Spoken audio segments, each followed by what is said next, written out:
Magandang bilhin to talaga yung EDV. Dahil maganda yung suspension niya talaga. Showa yan, Showa. At yan, tingnan mo, di ba? Para tayong nasa moon na yan eh. At meron pa yan sa unahan, napakarami pang mga lubak dyan sa unahan. At may experience nyo lang yan dito sa Samar. Sa mga nag-a-adventure dyan, mahilig sa adventure, mga adventurous, dumaan kayo ng Samar, talagang ma-adventure talaga. Mararamdaman nyo yung adventure dito sa Samar. Tingnan mo yung lubak dyan, no?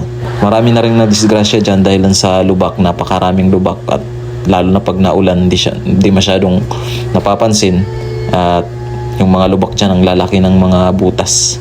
Kaya doble ingat lang. Kaya nga mag-EDV 160 kayo kasi mas maganda rin yung suspension nito eh.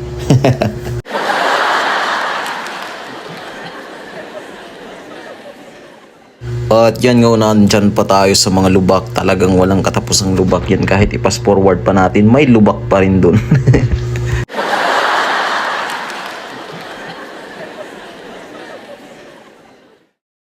At yun na nga, fast forward. At nandyan pa rin tayo sa maraming lubak. Kaya tama na, stop na to. Tama na, bye bye.